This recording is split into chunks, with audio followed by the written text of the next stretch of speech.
অধ্যাত্মৰ বিনে কিমতে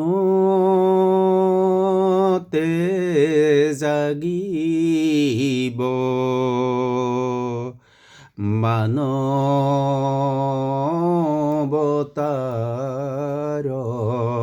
ধ্বজা। অধ্যাত্মৰ বিনে কিমতে জাগিব মানৱতাৰ ধ্বজা।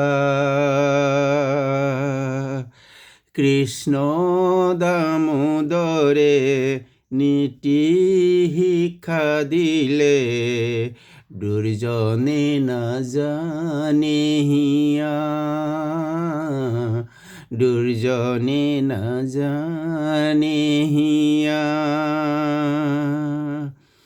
অৰ্জুনৰ পাশে কৃষ্ণ গীতাৰ আছে, দুষ্কৃতি বিনাশ কৰে, দুষ্কৃতি বিনাশ কৰে। অসমৰ গুৰুৱে গীতা ভাগৱতে অসম একত্ৰ কৰে, অসম একত্ৰ কৰে। নাজানি মূৰ্খে অন্ধকাৰ মজে মানুহে মানুহ মাৰে, মানুহে মানুহ মাৰে। সত্য সনাতন কৰা সাৰ হবে, জীৱন দুদিনৰ বাবে, জীৱন দুদিনৰ বাবে। অধ্যাত্মৰ বিনে কিমতে জাগিব মানৱতাৰ ধ্বজা, মানৱতাৰ ধ্বজা। গুৰু দেৱ দামোদৰৰ ধৰ্মত বেদ আদি শাস্ত্ৰ খণ্ড 108 ভাগৱত পুৰাণৰ 5ম স্কন্ধৰ 21 অধ্যায়ৰ শিৰোনাম গোলকৰ বিৱৰণ, সূৰ্যৰ ৰথ আৰু তাৰ গতি বৰ্ণনা ভাষিত কৰাৰ প্ৰাকক্ষণত ভগৱান কৃষ্ণৰ চৰণ কমলত শিৰ নত কৰি গুৰুদেৱক প্ৰণাম জনাইছোঁ। প্ৰণাম জনাইছোঁ গুৰু ভাই, দাদা, বাইদেউ, ভনী সমন্বিতে শ্ৰোতা দৰ্শকক আৰু অসমীয়া জাতি জ্ঞাতি হ'বলৈ মাঘৰ ভোগালী বিহুৰ অলগনিৰে শুভেচ্ছা জনালোঁ। শ্ৰী শুকদেৱে ক'লে, হে ৰজা, পৰিমাণ আৰু লক্ষণ অনুসৰি পৃথিৱীৰ অৱস্থান তোমাৰ আগত ব্যাখ্যা কৰিলোঁ, যাৰ বিস্তাৰ 50 কোটি যোজন আৰু উচ্চতা 25 কোটি যোজন। যিসকল ব্যক্তি তত্ত্বজ্ঞানী তেওঁলোকে স্বৰ্গমণ্ডলৰ পৰিমাণো এই ভূমণ্ডলৰ পৰিমাণৰ দ্বাৰা ব্যক্ত কৰে। যেনেকৈ দুটি দলৰ অৰ্থাৎ পাত ফুলৰ পাহিৰ পৰিমাণ সমান হয়, তেনেকৈ ভূমণ্ডল আৰু স্বৰ্গমণ্ডলৰ পৰিমাণ সমান হয়। উভয়ৰ মধ্যস্থলত অৱস্থানকাৰী আকাশে উভয়ৰ সংযোগ ৰক্ষা কৰে। ভগৱান সূৰ্য এই আকাশৰ মধ্যস্থলত বিৰাজমান। তেওঁৱেই ত্ৰিলোকক ৰৌদ্ৰ দান কৰি উত্তপ্ত অৱস্থাত ৰাখে আৰু স্বীয় দীপ্তিক আলোকিত কৰে। তেওঁৱে উত্তৰায়ণ, দক্ষিণায়ন আৰু বিষুৱ নামৰ মন্দগতি, দ্ৰুতগতি আৰু সমগতিৰ দ্বাৰা যথা সময়ত আৰোহণ, অৱৰোহণ আৰু সমান স্থান প্ৰাপ্ত হয়। এইদৰে তেওঁ দ্বাদশ ৰাশিত বিচৰণ কৰে। সেই সময়ত বিভিন্ন ৰাশিত অৱস্থান কালত দিন আৰু ৰাতি, দৈৰ্ঘ্য আৰু হ্ৰস্ব আৰু সমান কৰে।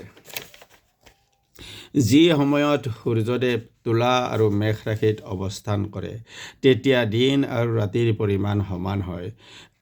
যি সময়ত সূৰ্যদেৱ বৃষ, মিথুন, কৰ্কট, সিংহ আৰু কন্যা ৰাশিত অৱস্থান কৰে সেই সময়ত দিবাভাগ ক্ৰমবৰ্ধিত হয় আৰু প্ৰতি মাহত ৰাতিৰ 1 ঘণ্টাকৈ হ্ৰাস পায়। সেই সময়ত সূৰ্যদেৱ বৃশ্চিক, ধনু, মকৰ, কুম্ভ আৰু মীন এই 5টা ৰাশিত ভ্ৰাম্যমান।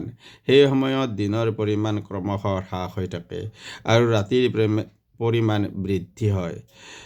যিমান দিন পৰ্যন্ত সূৰ্যৰ গতি দক্ষিণ দিশে থাকে সিমান দিন পৰ্যন্ত দিনৰ পৰিমাণ দীঘলীয়া হয়। আকৌ যিমান সময় পৰ্যন্ত উত্তৰ দিশে গতি কৰি থাকে সিমান সময় পৰ্যন্ত ৰাতিৰ পৰিমাণ দীৰ্ঘ হয়।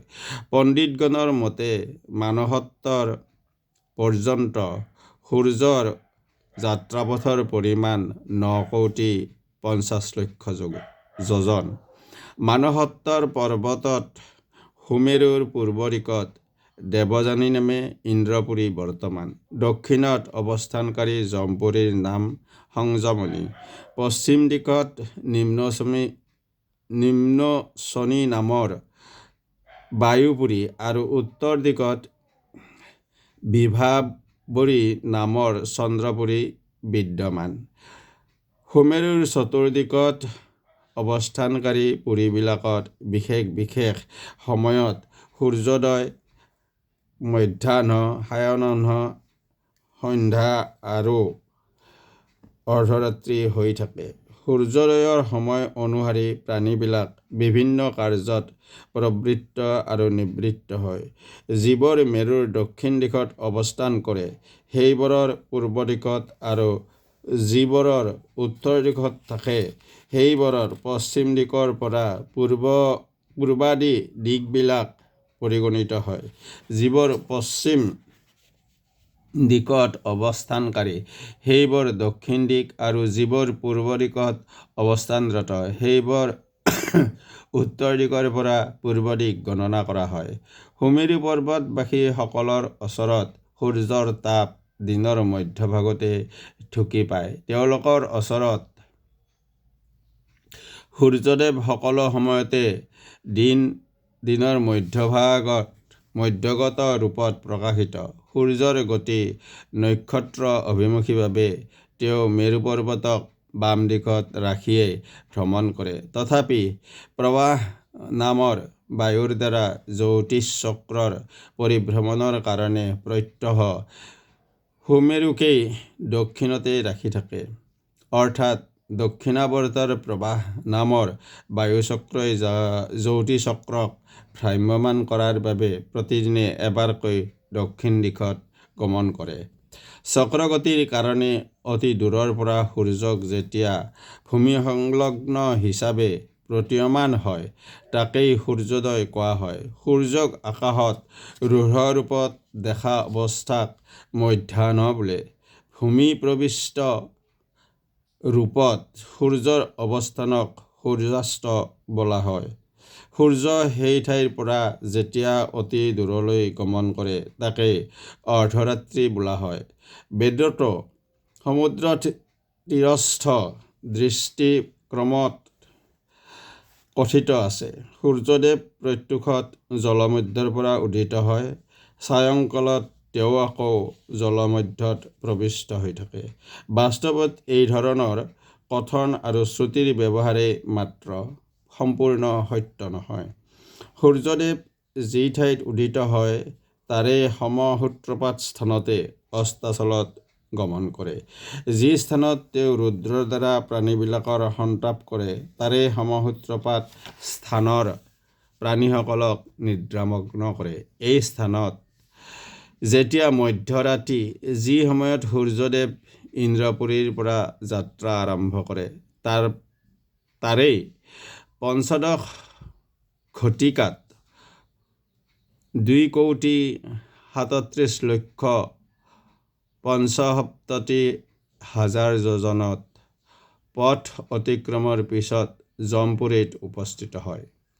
এইদৰে প্ৰদক্ষিণ কৰি তেওঁ ক্ৰমশঃ বৰুণপুৰী আৰু চন্দ্ৰপুৰীত ভ্ৰমণৰ শেষত পুনৰ ইন্দ্ৰপুৰীলৈ উভতি আহে। চন্দ্ৰসহ অন্যান্য গ্ৰহাদিও নক্ষত্ৰাদিৰ সৈতে একে সময়ত জ্যোতিষ চক্ৰত উদিত হৈ একে সময়তে অস্তামিত হয়। এইদৰে বেদময় সূৰ্যৰথ এক মুহূৰ্তত ইন্দ্ৰাদি 4টা পুৰীৰ চতুৰ্দিশত 34,08,000 যোজন পথ ভ্ৰমণ কৰে। সূৰ্যৰ ৰথৰ একমাত্ৰ চকাৰ নাম সংবৎসৰ। এই চকাৰ 12টা আৰ অৰ্থাৎ মধ্যস্থিত শলকা বিলাক হ'ল 12 মাহ। 6 প্ৰকাৰ ধাতু হ'ল এই চক্ৰৰ 6টা নেমি অৰ্থাৎ চকাৰ পৰিধি, আৰু 3টা চতুৰ্মাহ হ'ল এই চক্ৰৰ নাভি। এই চক্ৰৰ এটি প্ৰান্ত সুমেৰুত আৰু অন্য প্ৰান্তটো মানসত্তৰ পৰ্বতৰ সংলগ্ন। এইদৰে সূৰ্যৰ পথ চক্ৰটো তেলৰ খনিৰ চকাৰ দৰে মানসত্তৰ পৰ্বতত পৰিভ্ৰমণ কৰিছে। সূৰ্যৰ ৰথৰ চকাটোৰ এটা প্ৰান্ত অন্য এটা প্ৰান্তৰ তলৰ দিশত সংযুক্ত। এই প্ৰান্তটোৰ ঊৰ্ধ্বভাগ তৈলযন্ত্ৰৰ প্ৰান্তৰ দৰে বায়ুপাশৰ দ্বাৰা ধ্ৰুৱলোক সংযুক্ত আছে। প্ৰথম প্ৰান্তৰ পৰিমাণ 1,07,50,000 যোজন আৰু দ্বিতীয় প্ৰান্তৰ পৰিমাণ তাৰে 1/4। ৰথৰ মধ্যত উপৱেশনৰ নিমিত্তে নিৰ্ধাৰিত স্থানৰ পৰিমাণ 36 লক্ষ যোজন। এই ৰথৰ যোগ অৰ্থাৎ জুৱলি অৰ্থাৎ যাৰ সৈতে অশ্ব সংযুক্ত থাকে সেয়া লক্ষ যোজন দীঘল। এই সূৰ্যৰ ৰথত অৰুণ কৰ্তৃক যোজিত গায়ত্ৰী প্ৰভৃতি বিভিন্ন ছন্দ নামৰ সপ্ত ঘোঁৰাই সূৰ্যদেৱক বহন কৰে। অৰুণে এই ৰথত সূৰ্যৰ সাৰথি হিচাপে নিযুক্ত। তেওঁ বিপৰীত মুখত অৰ্থাৎ পূৰ্ব দিশত মুখ কৰি এই ৰথৰ অগ্ৰভাগত অধিষ্ঠিত। এইদৰে অংগুলীৰ পৰ্বত প্ৰমাণ 60,000 ঋষিয়ে সূৰ্যৰ স্তৱ কৰাৰ নিমিত্তে সূৰ্যৰ সন্মুখভাগত অধিষ্ঠিত। তেওঁলোক বাল্যশীল নামে পৰিচিত। বাল্যশীল ব্ৰহ্মাৰ নমৰাজিৰ পৰা উৎপন্ন বুঢ়া আঙুলিৰ সমান 60,000 মুনি সূৰ্যৰ সন্মুখ ভাগত উপৱেশন কৰি সুমধুৰ ভাষাত সূৰ্যদেৱৰ বন্দনা কৰে।